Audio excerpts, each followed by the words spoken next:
Doctor Mohammad ইউনূসের যে সমালোচনা আমি গত ১১ মাস ধরে করেছি, সেই ১১ মাসের সমালোচনার মূল উদ্দেশ্য ছিল তিনি যেন ভালো করেন এবং তিনি যেন তার যে সংস্কার কর্মকাণ্ডগুলো করতে চাচ্ছেন, সেই কর্মকাণ্ডগুলো একটা শেপ দিয়ে সুন্দর একটা অবস্থা তৈরি করে সসম্মানে বিদায় নিতে পারেন, এজন্য সমালোচনা করেছি।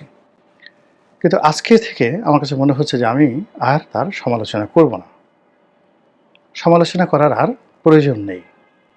এর কারণ হলো সরকার ঘুরে দাঁড়ানো, তার ভালো করা, এটা বলতে গেলে অসম্ভব হয়ে পড়েছে। ঘুরে দাঁড়াবে, ভালো কিছু করবে, আপনাদেরকে যাকে বলা হয় একটা নতুন বাংলাদেশ উপহার দেবে, নতুন বন্দোবস্ত দেবে, এটা আমার কাছে মনে হচ্ছে যে এটা অসম্ভব একটা বিষয়।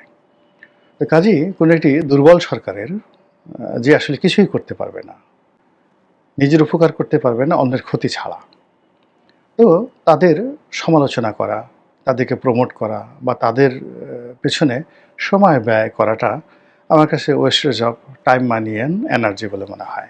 আগামী ৫ থেকে ১০ বছর সময় আমাদের এই রাজনীতি বড় অশান্ত থাকবে, উথাল-পাথাল হবে, বারবার ক্ষমতার পট পরিবর্তন হবে, নতুন নতুন মুখ আসবে এবং এখন যে পরিস্থিতি আপনি দেখছেন, যেটা শেখ হাসিনা জমানার চেয়ে খারাপ, আর আগামীতে যে পরিস্থিতি আপনি দেখবেন যেটা বর্তমান জমানার চেয়ে খারাপ, এটাই আমার দৃষ্টিতে একটা রাজনৈতিক হিসাব।